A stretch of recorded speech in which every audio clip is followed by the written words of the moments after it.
Fala pessoal, tudo bem? Para você que vai prestar esse concurso da Polícia Federal, já tem estudado um pouquinho, já viu essa parte de vetores alguma vez na sua vida, sabe o quanto que isso é importante para a física. Daí a ideia de sempre começar por essa frente. Alguns professores não são muito a favor disso, mas eu acho que isso é o que monta a base para a gente entender todo o resto da física, tranquilo? Para entender vetor, a gente precisa deixar claro algumas diferenças entre as grandezas.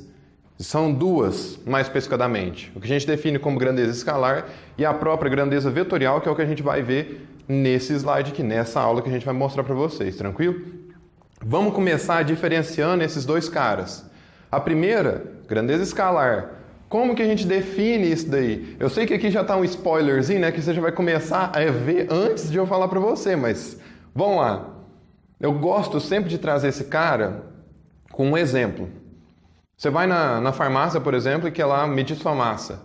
Quando você sobe na balança da farmácia, ela vai mostrar lá, opa, você está pesando 80 quilos norte, 90 quilos sul, 70 quilos oeste. Isso não acontece não, né, gente? Por que isso não acontece? Porque massa é o que a gente define como uma grandeza escalar, ou seja, ela é definida só pela medida dela, pelo tamanho dela. Não importa se ela está para frente, para trás, para esquerda, para direita, norte, sul, tanto faz. Ela só é definida pelo tamanho.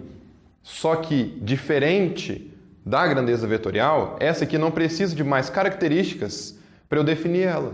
Ela já está definida apenas pelo próprio valor. Eu coloquei alguns exemplos aqui para ficar mais fácil da gente compreender, tá? Temperatura, massa, altura, energia, trabalho, potência. Nenhum desses eu preciso indicar mais do que o próprio valor da unidade. Diferente do que a gente define como grandeza vetorial. Beleza? É uma grandeza que vai ser definida, além do tamanho, por mais duas características. Eu tenho certeza que vocês aí já estão craque em saber isso daí, não é? Que é o que a gente define como módulo, que lá na grandeza escalar a gente fala que é o tamanho dele. Então, para cá você pode tentar, ou imaginar, tentar relacionar as duas, como se escalar tivesse apenas módulo, tá? E a vetorial começasse pelo módulo, mas precisa de mais duas coisas, que é o que a gente define como direção e sentido. Tá certo? Módulo é o tamanho desse cara. Então, quando você define um vetor, como você faz um segmento de reta orientadozinho que vai simbolizar o seu vetor, você vai ter que definir mais duas ou três características, tá certo? A primeira, define o tamanho desse cara. Então, eu fiz um segmentozinho de reta com 10 centímetros. Esse cara vai ter o tamanho de 10 centímetros e cada centímetro vai representar, por exemplo, um newton, tá certo? Isso vai definir o tamanho desse cara. A direção. É muito difícil a gente tentar caracterizar isso daqui só pela definição, tá? Por isso que eu sempre trago um exemplozinho que fica mais fácil da gente entender o que está rolando ali, tá? Se eu fosse escrever para você, direção, é como se eu definisse uma reta R qualquer, e desenhasse um vetor paralelo a essa reta, ou sob essa reta, e definisse assim, opa, a direção desse vetor é a direção da reta R, tá certo?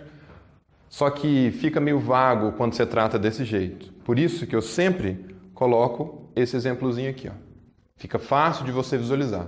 Tá vendo que eu fiz uma semi-retazinha AB? É uma retazinha que começa em A, vai em B, por isso que a gente chama de semi-reta, porque ela é limitada, tá certo?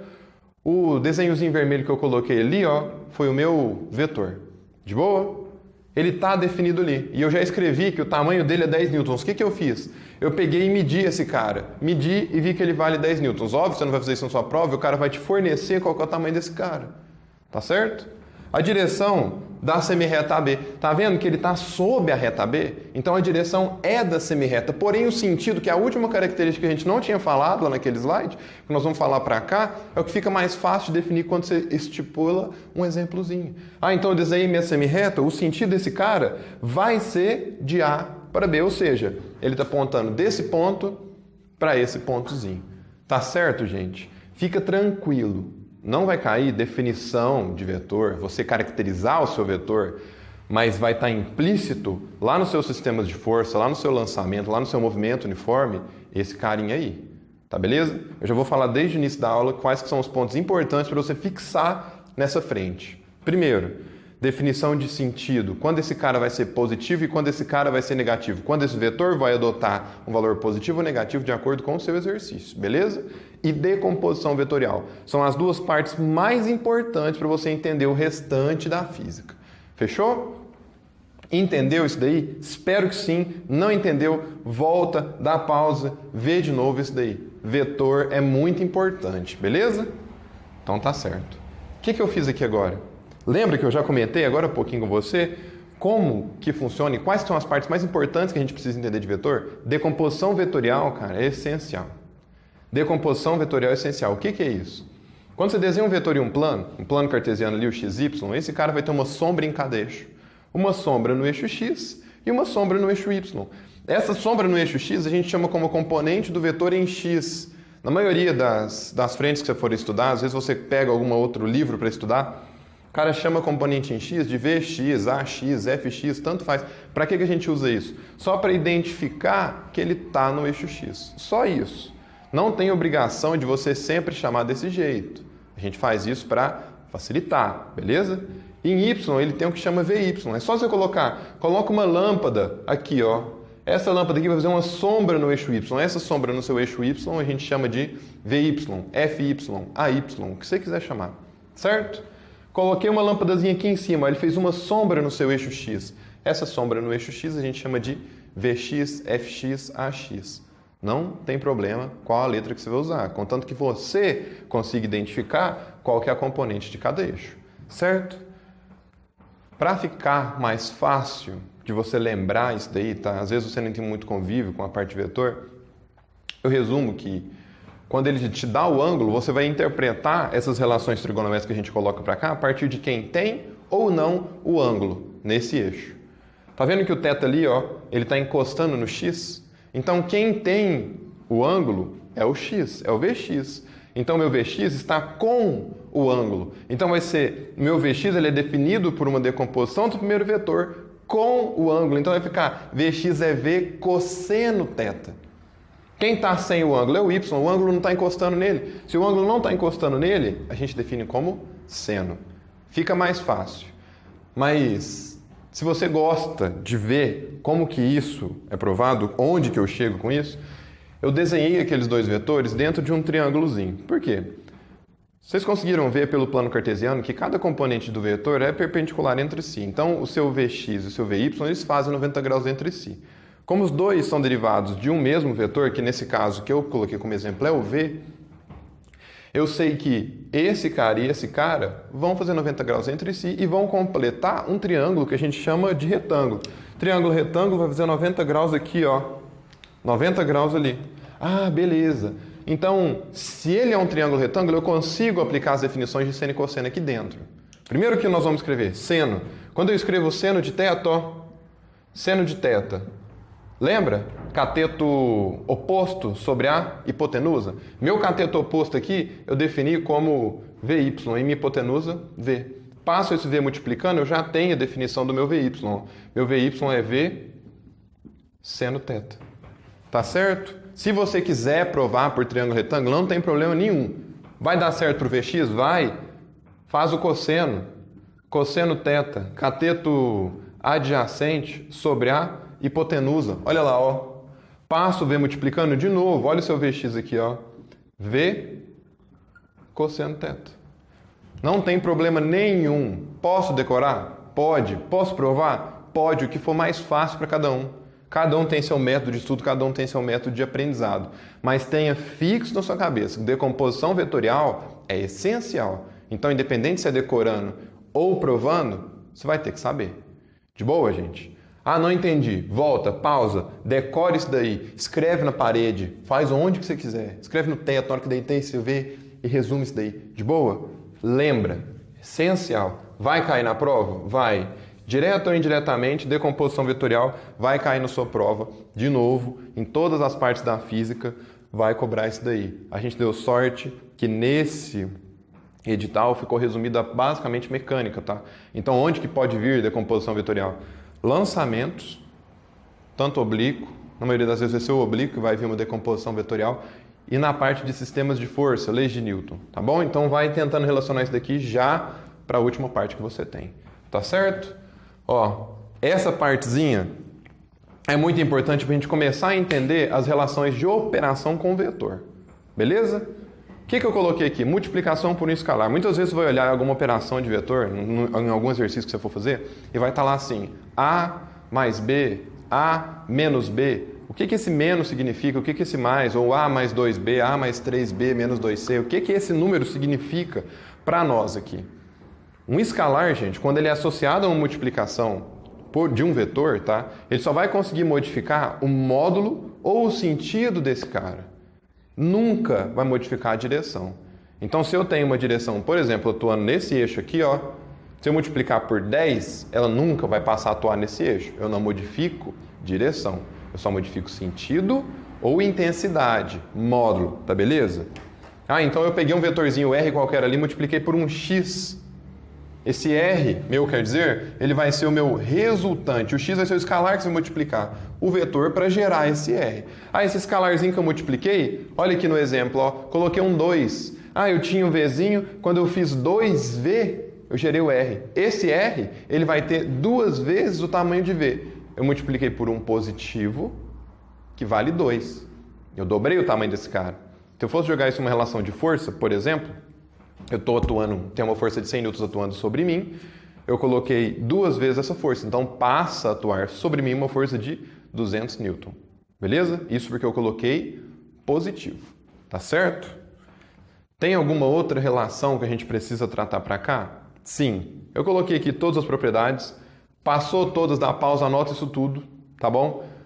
Não vai cobrar diretamente isso para você, mas se eu falar em um exercício de Newton, por exemplo, dobrei a força, dobrei a velocidade em tal eixo, eu estou dobrando a relação de um vetor, tá bom? Então eu preciso ter fixo essas propriedades na cabeça, tá certo?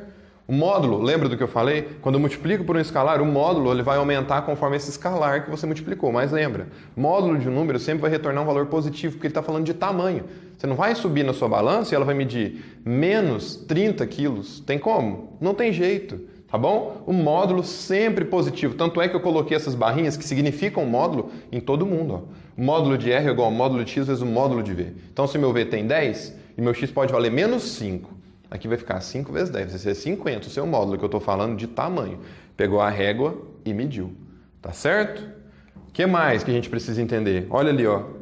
Vou modificar a direção? Não vai. Direção permanece a mesma, não muda com multiplicação por escalar. Tá certo? O sentido de R. Lembra que eu comentei? Se esse cara for positivo, o meu sentido é mantido o mesmo. Se ele for negativo, ele vai inverter o sentido. Ah, então se eu multipliquei por menos 1, por exemplo, eu tinha V para cá, eu passo a ter V para o outro lado. Eu inverto o sentido desse vetor, tá bom? Até coloquei um exemplinho aqui embaixo para você enxergar isso melhor, ó. Tinha meu vetorzinho V para cá, ó. Multipliquei por menos 1, esse cara mudou de lado. Ele passou a apontar para o outro sentido. Se você tivesse um móvel, por exemplo, vou trazer um exemplo para cá para ficar mais prático para você entender. Um carro está acelerando, tá certo? Aí eu estou com uma velocidade de 100 metros por segundo, acelerando. Rápido pra caramba esse carro, né? Acelerando, acelerando. O que acontece? Meti o pé no freio. Quando eu coloquei o pé no freio, o que aconteceu? A força que eu estava fazendo para aumentar o modo dessa velocidade para cá, ó, eu passei a fazer em outro sentido. Então, eu modifiquei o sentido. O que isso causa no meu movimento? Diminuição. Às vezes retarda alguma coisa, freia, no caso do exemplo do carro, diminui a velocidade até zerar, tá beleza? Então, inversão de vetor para cá não é necessariamente eu enxergar sempre a multiplicação por um escalar, mas a gente tentar enxergar isso em alguma situação. É igual eu trouxe para você, por exemplo, na frenagem do carro. Ah, o carro estava acelerando, freou, eu inverti o sentido da força. É como se eu tivesse uma multiplicação por um escalar. Vai que no exercício ele te fala que a força, vamos supor, o carro estava com uma aceleração de 100 metros por segundo quadrado. Ah, positivo? Sim. Aí o motorista aciona o freio com uma taxa de metade da aceleração que ele tinha antes. Ah, você viu que ele multiplicou por um escalar e esse escalar foi menos meio, porque eu inverti o sentido da minha aceleração. De novo, estou falando em sentido essencial. Tá certo? Não esquece isso não. Agora, óbvio que eu nunca vou trabalhar com vetor separado. Eu posso ter N forças atuando no meu corpo, N velocidades atuando no meu corpo. Como que eu vou fazer para achar uma resultante disso? Eu vou ter que fazer uma soma, não é isso? A subtração, ela é uma soma de um vetor multiplicado por um escalar negativo. Ah, A menos B, a mesma coisa eu vou fazer. A mais menos 1 vezes B. Tá certo? Daí eu trouxe de novo a necessidade de a gente entender multiplicação por escalar. Tá bom? É basicamente duas regras que a gente utiliza para somatório de vetor. De novo eu vou falar para vocês. Isso não é cobrado separado, mas cai junto em algum exercício. Tem 5 forças atuando no corpo. Precisa achar resultante para saber como que esse movimento acontece. Tá bom? Olha ali, ó, coloquei o A e o B. Na regra do paralelogramo que a gente chama, eu coloquei aqui, ó, origem como origem. O que significa isso? Eu liguei os meus vetores pela origem para fazer a soma. Isso gera para mim uma regra diferente do que o que eu vou ter na outra regrinha que a gente vai chamar de regra do polígono, tá? O que eu faço? Paralelogramo, para quem não lembra, é uma figura na matemática que tem os lados paralelos. Então, meu primeiro passo seria completar os lados dessa figura. Ah, completei aqui, ó, um pontilhado, tá certo? Ó, fiz um pontilhadinho aqui. Esse cara é paralelo ao A e esse aqui de cima é paralelo ao B. E a minha resultante sempre da origem para esse pontinho, ó. Olha aqui meu vetor resultante, ó. Ele saiu desse ponto para cá. Nós não vamos ver especificadamente ainda como que eu acho esse resultante, mas a gente precisa entender o que é cada regra. Porque quando eu trago a soma, eu vou falar de cada uma, tá bom? Olha a regra do polígono. O que modifica para nós? Origem como extremidade. Meu Azinho está aqui, ó. Ele chega até a extremidade, ou o início de B. O início de B é ligado na extremidade de A. O fim de A é ligado no início de B. Tá certo? Essa regrinha ela é muito prática quando você tem todas as coordenadas do seu vetor. Você vai ligando um na bundinha do outro e você forma a sua soma. Tá certo? Ah, coloquei o A, coloquei o B, sempre o final de um na origem de outro. Vou ligando infinitamente quantos vetores eu tiver. Tá certo? E por fim, ó, o início da sua operação ligado ao final da sua operação. Quando você usa esse cara, lembra disso. Início da operação ligado ao final da operação. Esse vetorzinho vai ser o seu resultante. Se você tivesse um papel quadriculado, por exemplo, e o cara colocasse para você o tamanho de cada um desses vetores, você podia pegar uma reguinha ou contar a quantidade de quadrados e medir o tamanho desse resultante. Tá certo, gente? Então, beleza.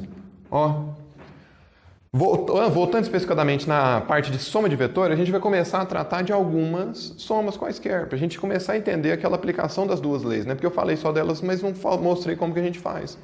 Tá vendo que eu coloquei um monte de vetorzinho ali? A, B, C, D, e eu vou fazer a soma. É essa resultante que eu estou querendo chegar, ó. A mais B mais C mais D. Vou ligar eles da maneira que eu quiser. Isso é uma propriedade que você vai entender, a partir desse exemplo, que tanto faz a ordem que você vai fazer essa soma, vai dar sempre o mesmo resultante. Quer apostar? Coloquei ali, ó, desenhei o A, desenhei o B. Qual a regra que eu estou usando ali? Não é origem como extremidade ou extremidade como origem, tanto faz? Regra do polígono, tá? Estou ligando um atrás do outro. Liguei o C, liguei o D. Terminei de ligar todos os meus vetores? Sim. Onde que fica a minha soma? Início da operação, final da operação, meu resultante está ali. Sempre assim? Sempre assim. Vamos de outra maneira? A mais C. Mudei. Meu C estava lá no final. Mais B, mais D. Início da operação, final da operação. Olha ali, ó.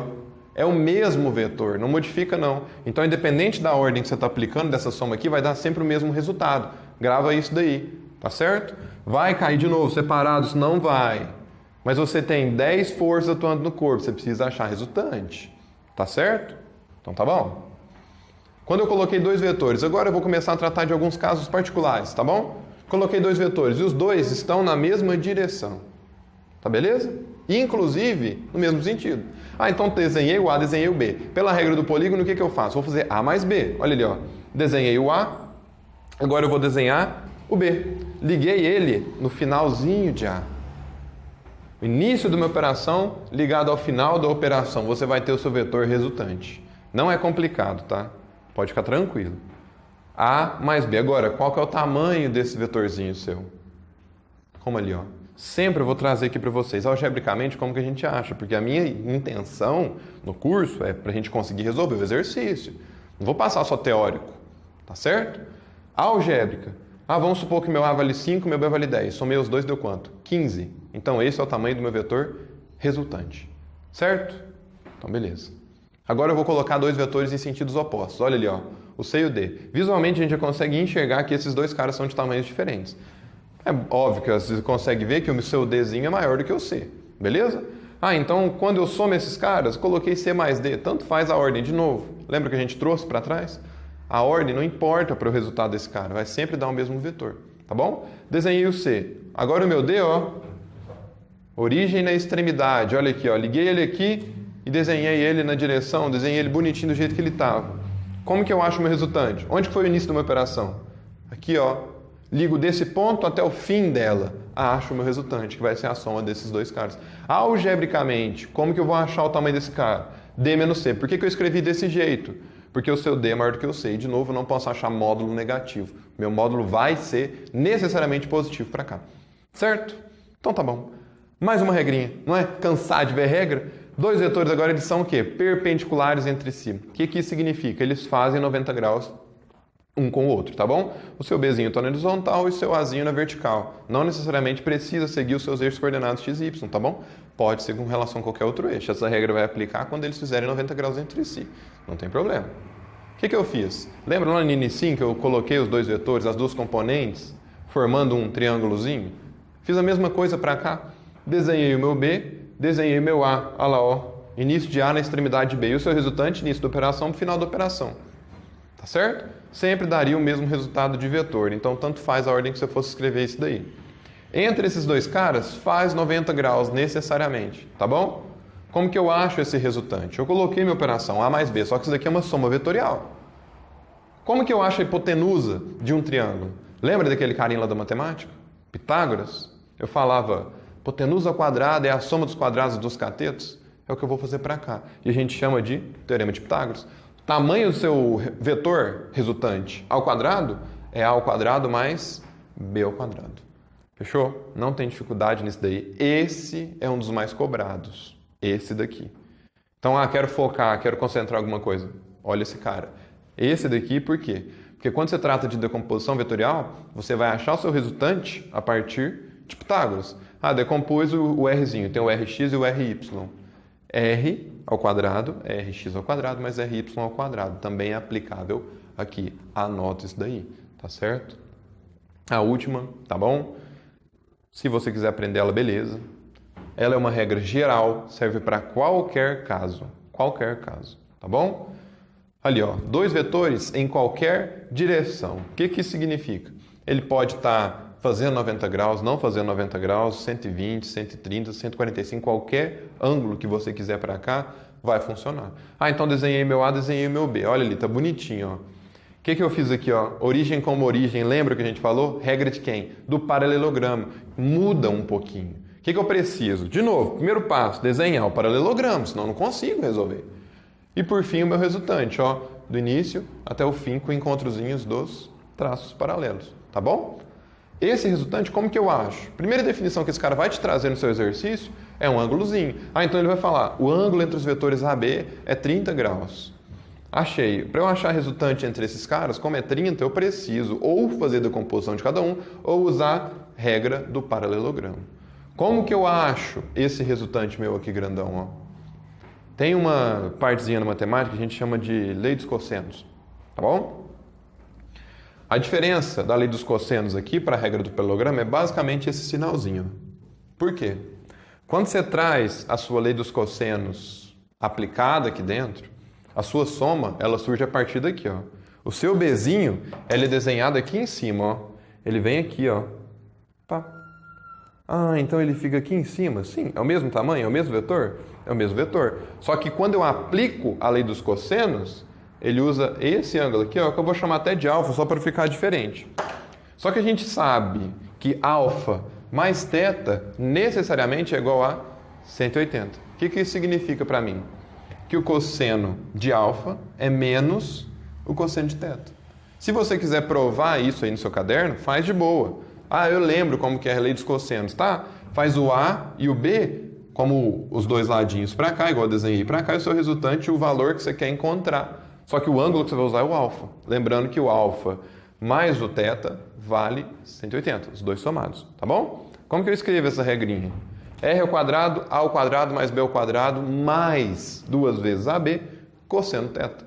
Quando eu trato lá da lei dos cossenos, vai dar o mesmo resultado. R ao quadrado, A ao quadrado mais B ao quadrado menos 2AB, cosseno de quem? De alfa, tá bom?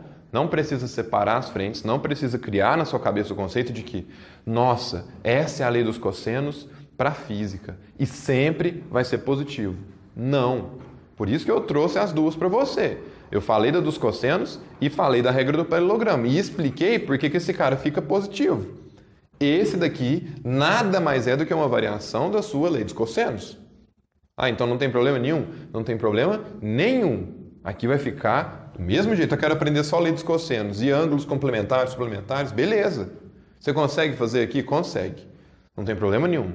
Vetor é muito relacionado com geometria. Então, se você não tem uma base muito boa de geometria, tenta fortalecer. Física precisa demais disso daí. Pode parecer que não, que são frentes totalmente separadas, mas não é. A gente precisa aprender geometria para entender toda a física. Tá certo? De novo, é uma prova de marcar X. Nós não podemos errar. Tá certo? Então, errei conta. Ferrou? Ferrou. A gente precisa acertar. Tá certo? Então, não vai errar conta, não vai errar frentezinha qualquer aqui, porque vai dar pau. Tá bom? O último passozinho que eu preciso que vocês entendam aqui, ó, não tão muito importante, tá? É o chamado versor. O que isso significa? É uma outra maneira de eu escrever o meu vetorzinho. Eu trouxe desse jeito aqui escrito com as decomposições já para a gente entender de novo e relembrar como que funciona a decomposição vetorial. Eu tenho aqui um V, que seria um seu R ou um seu F, uma força resultante, um vetor resultante qualquer. Embaixo você tem a sombra desse cara. A sombra desse cara é a decomposição dele com relação a um eixo X. Então esse aqui é como se fosse o meu Vx lá do início, que a gente estava vendo. Lembra? Estou com o ângulo cosseno, V cosseno. Estou sem o ângulo seno. Esse cara tem o mesmo tamanho daqui da frente. Agora, como que eu posso representar isso em termos de versores? Aqui nós falamos que o versor que representa o eixo X é o I. E o que representa o eixo Y é o J. Então, sempre que você vê algum vetor escrito em termos de J, é como se eu tivesse colocado basicamente os componentes dele em cada eixo. Tá bom? Então eu escrevi a componente dele no eixo X, escrevi a componente dele no eixo Y. A partir de quem? A partir dos seus versores. Isso facilita a nossa vida? Muitas vezes, sim, quando se trata de só exercício cobrando vetor. Tá bom? Então eu estou somando 10 vetores. Às vezes você escrever todos em função dos seus versores fica mais fácil. Por quê? Quando você vai fazer a soma, subtração, qualquer outra relação desses caras, você consegue somar ponto a ponto. O que significa isso? Vamos supor que você tem o vetor A, o B e o C. Tá bom? E todos eles têm componentes em X e em Y. Quando eu escrevo para cá, todos em função do seu versor, eu escrevi aqui, por exemplo, o A, ele vale 2x mais 3y. O B vale 3x mais 2y. O C vale x mais y. Tanto faz a relação que você vai fazer. Você vai somar todas as componentes de x, todas as componentes de y. Somei, achei o meu vetor resultante. Simples, não preciso lembrar de nenhuma regra daquelas que eu trouxe. Eu somo basicamente as componentes de cada um. Gabriel, eu quero aprender só esses daí. De boa, não tem problema. Vou conseguir utilizar lá na frente? Vou. Só que para eu usar isso daqui, o que eu precisei saber? Decomposição. Então fica a dica. O que é a parte mais importante de vetores? Decomposição e a análise de sentido. Você vai entender qual é a importância desses dois quando a gente entrar em outras frentes da física. Tá certo? O que eu tinha para trazer de vetor é isso. Bons estudos e até mais.